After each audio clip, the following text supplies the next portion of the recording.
ہو کہ پاکستان میں fake news ہمارے لیے کوئی نیا چیز تو نہیں ہے، اور خاص طور پر پاکستان پیپلز پارٹی تو ہمیشہ سے فیک نیوز کا شکار رہے ہیں، اور شہید ذوالفقار علی بھٹو کے وقت میں ادھر ہم ادھر تم، وہ فیک نیوز آج تک چل رہا ہے۔ جی ناظرین، آج کے سیاسی منظرنامے میں ہم یہی موضوع ڈسکس کریں گے، جھوٹی خبر اور حقیقی سیاست۔ آج کا ہمارا موضوع ہوگا، اور اسی خبر ادھر تم ادھر ہم کے پس منظر میں جو سیاست ہو رہی تھی سقوط ڈھاکہ کے حوالے سے، اس کو ہم زیر بحث لائیں گے۔ ہمارے ساتھ ہیں محقق، صحافی اور دانشور، صدارتی ایوارڈ یافتہ جناب احمد سلیم صاحب۔ ان سے ہم نے آج ایک انٹرویو کیا ادھر تم ادھر ہم کی سرخی کے حوالے سے، اور اس سے جڑی ہوئی اس سیاست کے حوالے سے جس نے پاکستان کو متاثر کیا، صرف پیپلز پارٹی کو ہی نہیں۔ آئیے ان سے کیا گیا یہ انٹرویو سنتے ہیں۔ احمد سلیم صاحب، یہ جو فیک نیوز کا ایشو ہے اور حقیقی سیاست، یعنی سیاست کچھ اور ہو رہی ہوتی ہے، خبر کچھ اور ہو رہی ہوتی ہے، اس میں ایک بڑی مثال بلاول بھٹو زرداری نے پچھلے دنوں دی فیک نیوز کی، ایٹمی ہتھیاروں کا جو تھا عراق میں معاملہ۔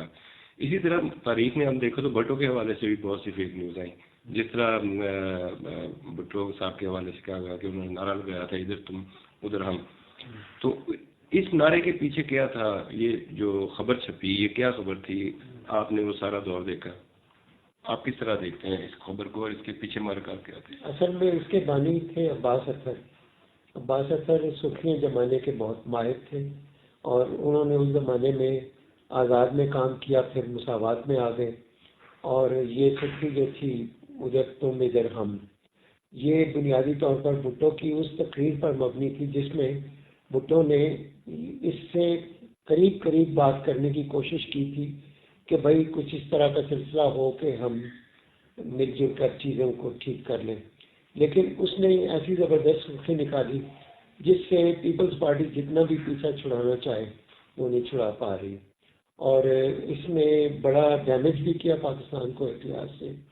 اور خود اس کی اہمیت یہ ہے کہ جب اپنی سرخیوں کا مجموعہ شائع کیا عباس اطہر نے، تو اس مجموعے کا نام یہی تھا۔ تو اس پہلو سے ہم دیکھتے ہیں تو حقیقت میں یہ بات نہیں تھی۔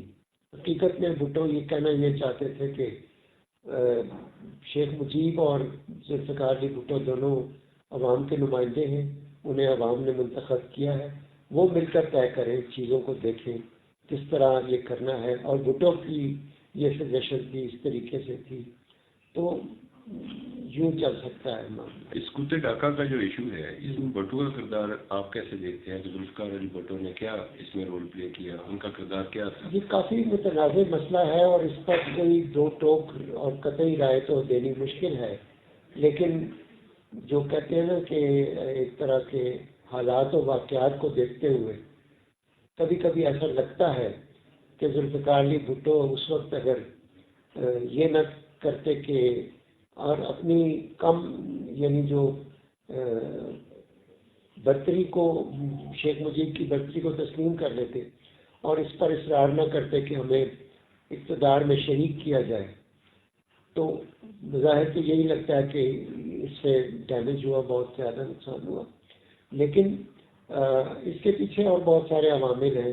خود شاہیہ خان کا کردار ہے، خود شیخ مجیب کے حوالے سے 6 نکات کی آج بھی تشریح یوں کی جاتی ہے کہ وہ کنفیڈریشن چاہتا تھا، پاکستان کو فیڈرل نہیں بنانا چاہ رہا تھا۔ اچھا احمد سلیم صاحب، اس میں ایک اور چیز بھی ہے کہ ایک 6 نکات کے حوالے سے مدر امان کمیشن رپورٹ میں بھی ذکر آیا ہے کہ یہ 6 نکات کسی بینکار کے ذریعے خود ایوب خان نے بھجوائے تھے کسی اجلاس میں، وہ اس طرح کی کوئی داستان ہے؟ اس سننے میں یہ آ رہا ہے کہ ایوب خان وہ پہلا آدمی ہے جس نے مشرقی پاکستان سے پیچھا چھڑانے کا سازش کی اور آغاز کر دیا تھا۔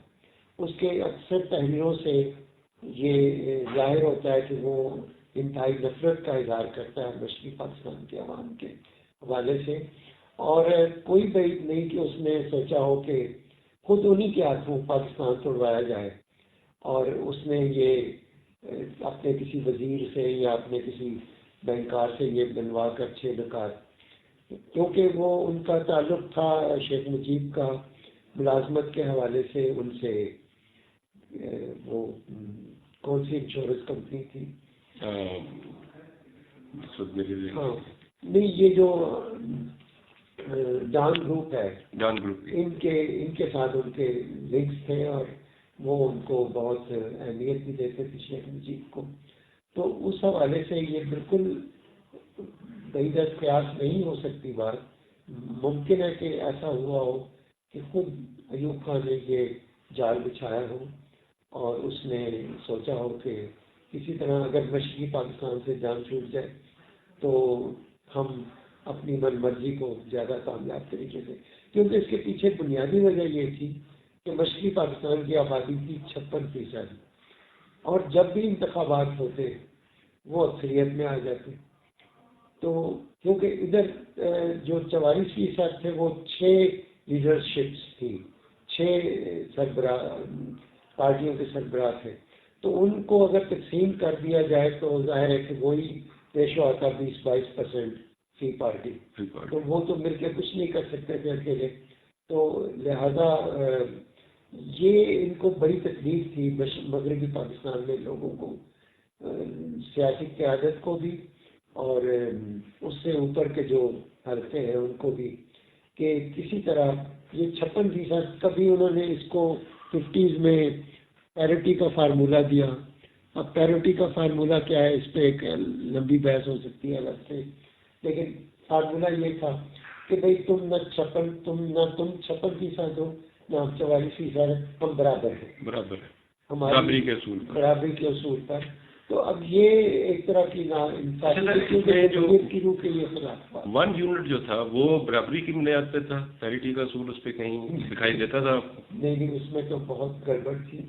1 یونٹ میں اب ہمارے تینوں صوبے جو ہیں آج، جو باقی پنجاب کے علاوہ کے صوبے ہیں، وہ یہ کھلم کھلا کہتے ہیں کہ یہ پنجاب نے اپنی ہیجمنی، معاشی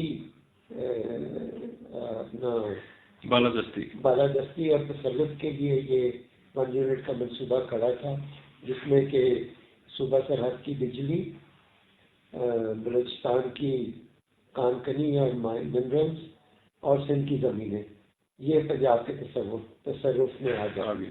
تو یہ اس کی بنیاد تھی. اور اس زمانے کے جو گورنر تھے مغربی پاکستان کے، مشتاق احمد گرمانی، تو ان کی تو باقاعدہ اس پر پبلیکیشن ہے کہ کس طرح سے وہ چاہتے تھے کہ یہ سارا، اور اس کے بارے میں اس کو سیکرٹ ڈاکومنٹ کے طور پہ جی ایم سید نے اپنی کتاب میں پبلش کیا ہے، اور جس میں کہ باقاعدہ اس کو ایک خفیہ دستاویز رکھا گیا بہت اچھے سے. اب تو وہ چھپ چکی ہے، اب خفیہ نہیں رہی، لیکن یہ بھی ایک عجیب کاریڈورز، اقتدار کے کاریڈورز کی ایک عجیب سی کہانی ہے اس طرح کی. اچھا، اس میں جو یہی بھٹو مجید مذاکرات تھے اسکول سے ڈھاکہ کے اس سارے ایونٹ میں، واقعات میں، آپ اس کو کس طرح دیکھتے ہیں؟ آپ نے اس پہ ایک کتاب بھی پوری لکھی ہے اور ان مذاکرات کا اس پہ آپ کی تحقیق بھی ہے. آپ کیا سمجھتے ہیں کہ کس کا کیا آرگومنٹ تھا؟ یحییٰ خان کا کیا آرگومنٹ تھا؟ بھٹو کا کیا آرگومنٹ تھا اس میں؟ اور شیخ مجیب کا کیا تھا؟ ان مذاکرات میں جو بنیادی طور پہ یہ یاد رکھیں کہ یحییٰ خان اعلان کر چکے تھے کہ مستقبل کا وزیر اعظم شیخ مجیب ہوگا. تو اس کانٹیکسٹ میں اس کا تو موقف کلیئر تھا. بھٹو صاحب نے یہ ایشو ریز کیا کہ اگر ہم نے ڈھاکہ میں اسمبلی میں جا کر اجلاس اٹینڈ کیا، اس میں شریک ہوئے، تو وہ اپنی اکثریت کے بلبوتے پر ایک ایسا پاکستان تشکیل دے گا، ایک ایسا آئین بنائے گا جس میں کہ مغربی پاکستان کی حیثیت بہت کم ہو جائے گی. مغربی پاکستان کی حیثیت کم ہو جائے گی، یا مغربی پاکستان کے جو سیاستدان تھے یا جو یہاں کے جگیردار تھے، وڈیرے تھے، ان کے مفادات پہ زد پڑتی تھی؟ اصل میں ان کو خطرہ یہ تھا شیخ مجیب سے، یہاں کے وڈیروں کو اور یہاں کے جاگیرداروں کو، کہ مجیب جب اسمبلی میں آئے گا تو اپنے وعدے پورے کرنے شروع کرے گا، اور اس کے وعدوں میں ایک بڑا وعدہ یہ تھا کہ وہ قانون بنائے گا جاگیرداری کے خاتمے کا. جاگیرداری کے خاتمے کا مطلب یہ ہوتا کہ پھر ان کے ہاتھ سے سب کچھ نکل جاتا. مغربی پاکستان کی جو قیادت تھی، مشرقی پاکستان کی قیادت متوسط طبقے کی قیادت تھی. ان کے پاس نوکریاں تھیں، ملازمت تھی، تعلیم تھی، لیکن ان کے پاس جاگیریں نہیں تھیں، بڑی جاگیرداریاں نہیں تھیں. تو یہ میں سمجھتا ہوں کہ اگر بہت سارے فیکٹرز تلاش کیے گئے سقوط ڈھاکہ کے، تو ایک فیکٹر یہ جاگیرداری نظام بھی تھا کہ شیخ مجیب اس کو ختم کرنے کی بات کر رہا تھا، اور یہاں کی لیڈرشپ مغربی پاکستان کے جاگیرداروں نے مجھے سننے میں آیا ہے، کافی بات کی جاتی ہے اس پر، کہ انہوں نے شیخ مجیب کو پیغام بھی بھیجا کہ اگر تم جاگیرداری کے خاتمے سے ہٹ جاؤ تو ہم بھٹو کی کوئی حیثیت ہی نہیں ہے، ہم سب تمہارے ساتھ شامل ہیں. اچھا، اس کا مطلب ہے کہ بھٹو اور جاگیردار بھی کوئی الگ الگ فیکٹر تھے، عناصر تھے اس وقت اس ماحول میں؟ نہیں، اس وقت بھٹو تو جاگیردار تو بھٹو بھی تھا، لیکن بھٹو ایک دعوے دار بن کر آیا اقتدار کا. ان کے پاس کچھ نہیں تھا، باقی جاگیرداروں کے پاس وہ جاگیریں تھیں، اور وہ بھی ان کے ہاتھ سے نکل جاتی اگر یہ قانون بن جائے، کیونکہ انتخابات میں تو یہ زیرو ہو گئے تھے. یا نیب جیتی تھی 2 صوبوں میں، اور 2 صوبوں میں پیپلز پارٹی جیتی تھی. باقی یہ سارے جاگیردار، دولتانہ، شلطانہ، یہ سارے تو صفر ہو چکے تھے. بھٹو کا اس میں، اس دور میں بھٹو کا اپنا کیا نقطہ نظر تھا، اس کو آپ نے کس طرح دیکھا ہے اس پر تحقیق کرتے ہوئے؟ بھٹو کا نقطہ نظر یہ تھا کہ اگر ہم نے اسمبلی میں شرکت کی اور آئین بن گیا اس کی بنیاد پر، جو کہ یحییٰ خان کے کہنے کے مطابق 120 دن کے اندر بننا تھا، اگر وہ بن گیا، اور چونکہ اطلاع تھی کہ شیخ مجیب پورا آئین بنا کے بیٹھا ہوا اور وہ صرف پیش کیا جائے گا اور اس کی منظوری ہوگی اکثریت کے بل بوتے پر.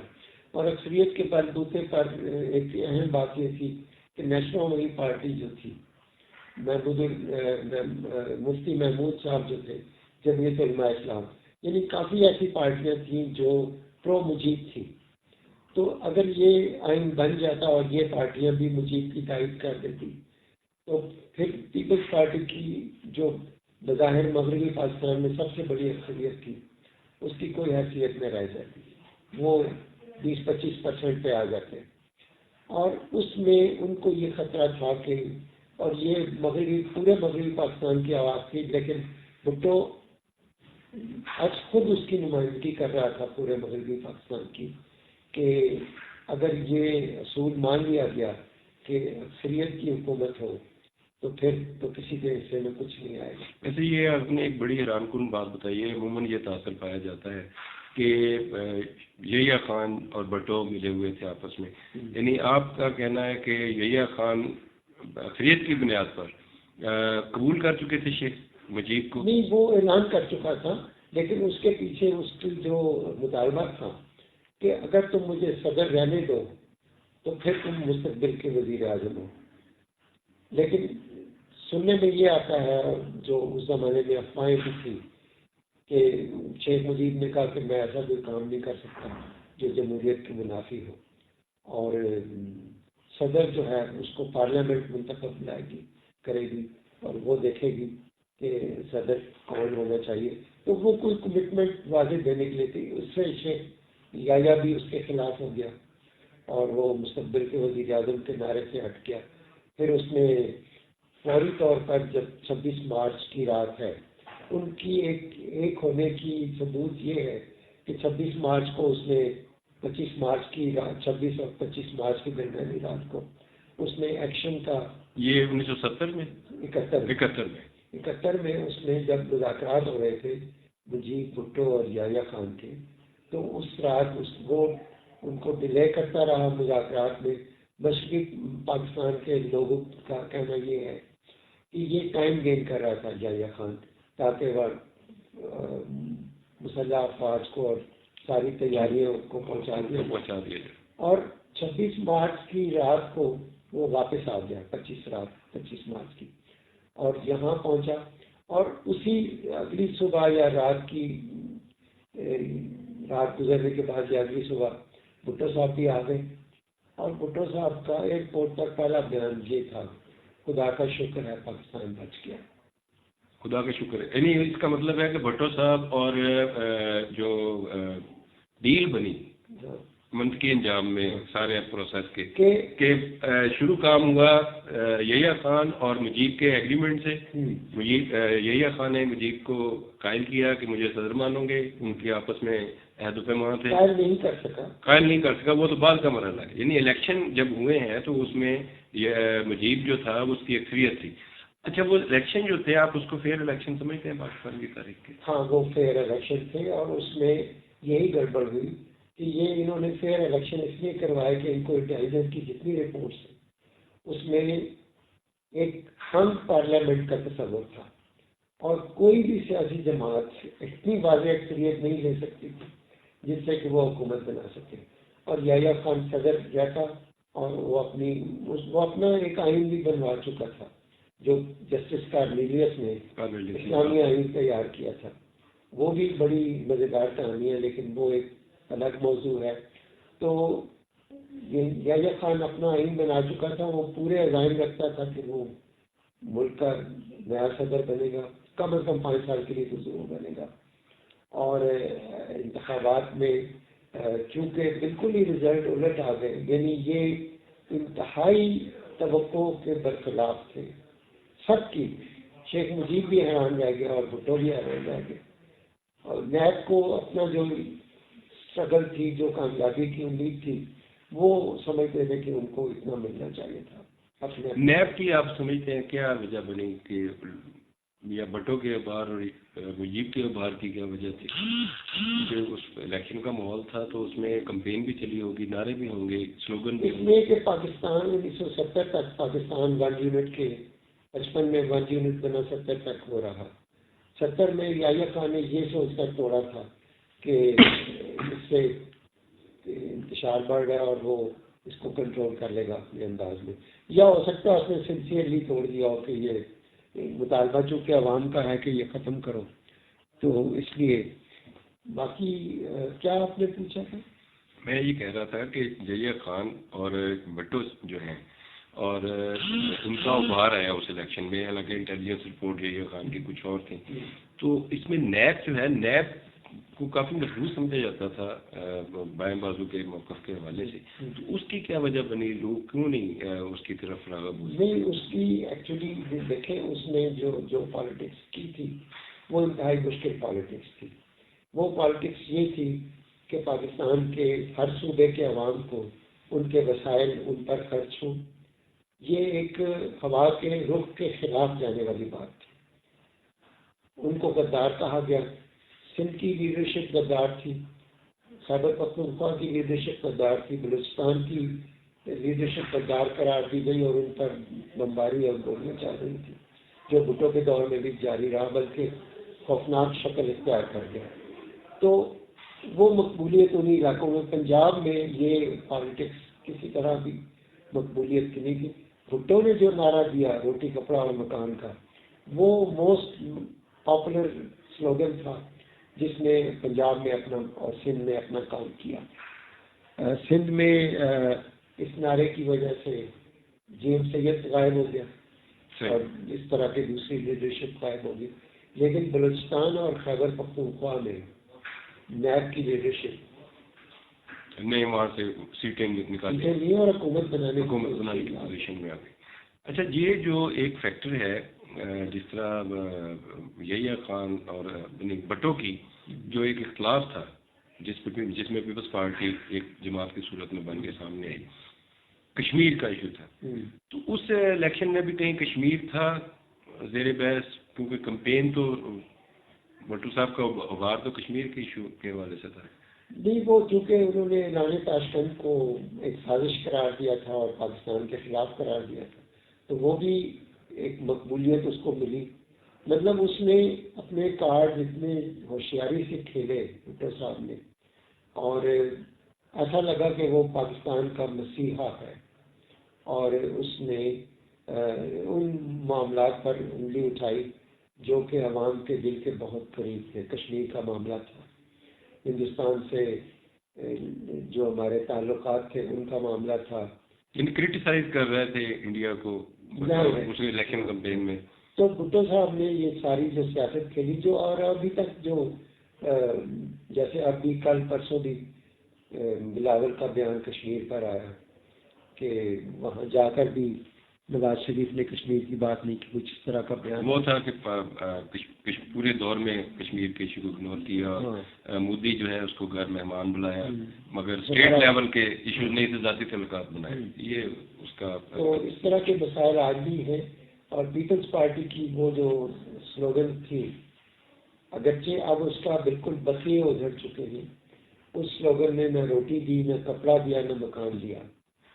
پیپلز پارٹی کے دور میں صرف یہ ہے کہ ایک تھوڑا سا احساس ہوتا ہے اوپن نیس کا.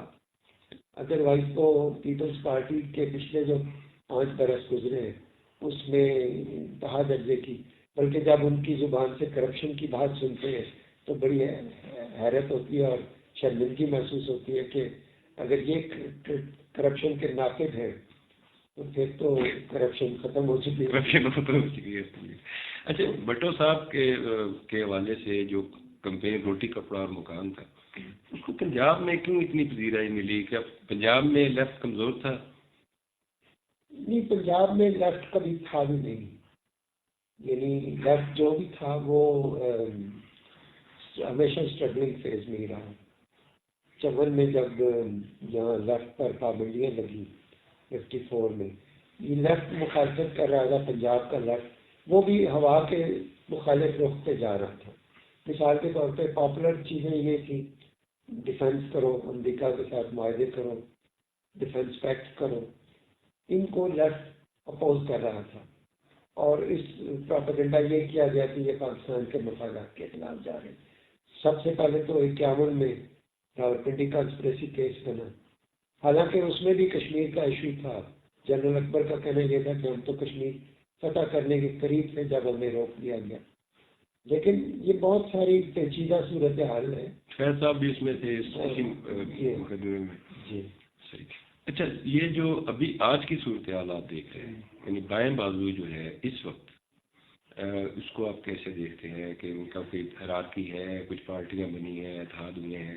میرا خیال ہے کہ بائیں بازو اب اس ملک کی یا آج کی دنیا کی اس طرح پرائیورٹی نہیں رہا. اب ایک ویلفیئر اسٹیٹ کا تصور ابھر رہا ہے، اور اس میں اس کا یہ مطلب نہیں ہے کہ مارکس نے غلط سوچا تھا یا کمیونسٹوں کی رائے غلط تھی. اس کا مطلب سمپل یہ ہے کہ وہ تجربہ ایک مرحلے پر، ایک خاص لیول پر پوری دنیا میں چوٹ کے الٹا گیا ہے. اگرچہ اس کے پیچھے 70 سال کی اسٹرگل تھی سامراج کی اس کو ختم کرنے کے لیے.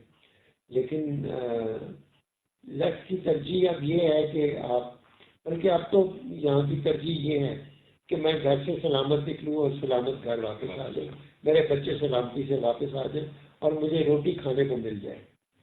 یعنی اب تو وہ تو بہت بڑا خواب ہے کہ لیفٹ کے جو مطالبے ہیں یا وسائل پر مزدوروں کا اور کسانوں کا قبضہ جو ہے، وہ تو ایک ایسی دور ازکار باتیں لگتی ہیں جو میں نہیں سمجھتا. یہ حیرت کی بات ہے کہ 70 میں یہ بڑی گونجی، وہ بھی اس انداز میں گونجی کہ اس کے جب عملی روپ سامنے آئے تو وہ انتہائی کھلونا تھا. صحیح. پرائیویٹائزیشن سے جب نکال کر آپ ملک کو لے گئے قومی ملکیتوں کی طرف، تو اس کا جو انجام ہوا آج پرائیویٹائزیشن پر ہر پارٹی فخر کرتی ہے. پیپلز پارٹی بھی اب پرائیویٹائزیشن کی بات کرتی ہے. اچھا، پیپلز پارٹی کی نئی پالیٹکس ہے. پچھلے بھٹو صاحب کے بعد محترمہ بینظیر بھٹو کا دور گزرا ہے اور اب بلاول کو کمان جو ہے وہ جا رہی ہے. آپ کیا دیکھتے ہیں کہ پیپلز پارٹی کی جو ایک 70s میں پوزیشنیں تھیں، پولیٹیکل پوزیشنیں تھیں، ریڈیکل جو ان کی بھٹوازم جو تھا، وہ بھٹوازم کدھر گیا اور کیا بھٹوازم اب بھی کہیں موجود ہے پارٹی میں نظر دکھائی دے رہا؟ نہیں، مجھے نہیں لگتا وہ پیپلز پارٹی اب ہے ہی نہیں. وہ پیپلز پارٹی یعنی جو شہید بھٹو گروپ ہے پیپلز پارٹی کا، پیپلز پاکستان پیپلز پارٹی، شہید بھٹو گروپ، اس میں مبشر حسن بیٹھے ہوئے ہیں، ڈاکٹر غلام حسین ہیں، اس طرح کے کچھ لوگ ہیں. لیکن پیپلز پارٹی کے پرانے جو لوگ جو بھٹو کے بڑے کلوز تھے بھٹو سے، تو اب تو وہ سارے آؤٹ ہیں، اور حتیٰ کہ جو بہت ریڈیکل لوگ بھی نہیں تھے وہ بھی آؤٹ ہو چکے ہیں، جس طرح بھٹو صاحب بے نظیر کی سیکٹری تھی یا اس طرح ان کے. تو تمام لوگ، اول تو بہت سارے ریڈیکل ایلیمنٹس کا خود بھٹو نے خاتمہ کر دیا تھا. میراج محمد خان لے لے، حتیٰ کہ ملک میراج خالد تک، اور بہت سارے دوسرے لوگ جو تھے ریڈیکل جو لوگ تھے ان کا خاتمہ ہو گیا، اور 77 کے انتخابات میں سارے جاگیردار واپس آ گئے. بھٹو صاحب کی جو یہ پالیٹکس تھی 70 سے لے کے 70 تک، جو جس نعرے پہ روٹی کپڑا مکان نعرہ، لیفٹ کا نعرہ، اور پولیٹیکل ڈائمینشن جو تھی اس وقت، اس کو انہوں نے لیفٹ والا آرگومنٹ اڈاپٹ کیا بھٹو صاحب نے. پھر وہ ایک اپنی کتاب میں بھی لکھا ہے انہوں نے اپنی بار بار کہ میں نے انتہائی دائیں اور انتہائی بائیں ویوز کو اکٹھا کر کے کسی درمیانی توازن کی حالت میں لانے کی کوشش کی. انہوں نے جب 70 کے الیکشن کے رزلٹ آئے تو انہوں نے پیٹر ہیزرڈ، ایک امریکی صحافی تھا، اس کو انٹرویو دیا اور کہا کہ میں واحد شخص ہوں جو پاکستان میں کمیونزم کا راستہ روک سکتا ہے.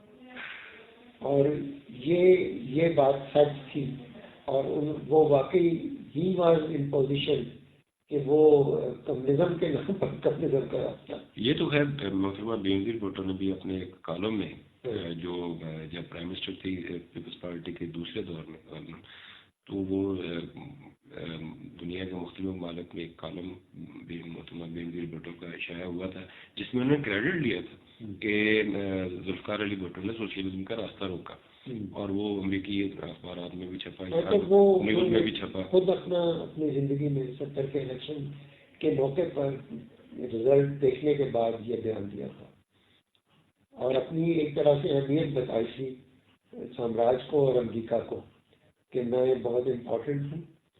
اور ظاہر ہے کہ وہ پھر جب یہ تنازع بنگال کا بہت اوپر چلا گیا تو ظاہر ہے کہ آشیرواد تو ہوتی ہے نا امریکہ کے پیچھے. تو یحییٰ خان نے ظاہر ہے کہ اپنی مرضی سے تو نہیں اقتدار سونپا تھا ذوالفقار علی بھٹو کو. وہ تو بعد میں بھی جو عدالت میں بھی اس نے بیان دیا، وہ اس نے سازشی تو بھٹو کو قرار دیا. اچھا، اس میں امریکہ کا رول جو ہے یہ بڑا اہم ہے، کیونکہ محمود الرحمان کمیشن جو رپورٹ شائع بھی ہوئی ہے سرکاری طور پہ، اس میں بھی جو بین الاقوامی حکومتوں کا کردار تھا اس کو مخفی رکھا گیا ہے، اس کو چھپا لیا گیا، رپورٹ وہ حصہ شائع نہیں ہوا. آپ اس پہ کیا دیکھتے ہیں کہ امریکہ ہے، چائنا ہے، اس ریجن میں کیا رول تھے ان کے؟ نہیں، میرا خیال یہ ہے کہ اگر آپ پھر عباس اکثر کی بات کریں اور اس کی سرخی بات نہیں آئے گی، fake news, fake story, fake politics. تو اس میں ایک خبر امریکی بحری بیڑے کے بارے میں چھاپی، اور امریکی بحری بٹیرا ہمارے ساحلوں پہ پہنچ گئے. تو ڈے کو اس طرح کیا کہ وہ بحری بیڑا جب بٹیرا پڑا جا رہا تھا. تو اس کے پیچھے ایک یعنی طنز تھا بڑا خوبصورت سا کہ بھائی کسی نے نہیں آنا ہماری مدد کو، یہ سب اپنے اپنے اپنے کھیل کھیل رہی ہیں مغربی طاقتیں، خاص طور پر سوویت، خاص طور پر امریکہ اور یہ ملک. تو اس لیے میں سمجھتا ہوں کہ ان کا رول یہی تھا کہ یہ بھی کنونس ہو چکے تھے کہ مشرقی پاکستان کو بنگلہ دیش بنا دیا جائے. پاکستان سے نہیں سنبھالا جا سکتا، نہیں سنبھالا نہیں جا رہا ہے، یا یہ سمجھ گئے انہوں نے. اگرچہ بنگالی جو ہیں آج بھی کہتے ہیں کہ امریکہ نے ہمارا ساتھ نہیں دیا اور پاکستان کا ساتھ دیا، لیکن حقیقت یہ ہے کہ عملی طور پر اس نے پاکستان کو بچانے کے لیے کچھ کیا بھی نہیں. چین کا کیا رول تھا اس وقت؟ چین نے کچھ سپورٹ کی؟ چین پاکستان کے ساتھ تھا، لیکن پریکٹیکل سپورٹ کی میں انالیسس نہیں کر سکا. مجھے نہیں اندازہ کہ کتنی مدد کی، لیکن شاید اس کی پوزیشن بھی ایسی نہیں تھی اس وقت 70-71 میں کہ وہ آ کے دفاع کر سکتا پاکستان کا. آج کہاں دیکھتے ہیں سی پیک چل رہا ہے اور one belt one road. Current politics کے بارے میں کچھ نہیں جانتا، لیکن یہ ہے کہ لوگ مذاق میں کہتے ہیں کہ ہم اب چینی سامراج کی طرف بڑھ رہے ہیں. ایک نئے سامراج کا سامنا ہے، ایک سامراج سے بچ کے باہر جو نکلا، ایک دریا سے باہر نکلا تو بہت شکریہ سلیم صاحب. آپ سے اس میں آپ کی تحقیق کے حوالے سے بات چیت جاری رہے گی.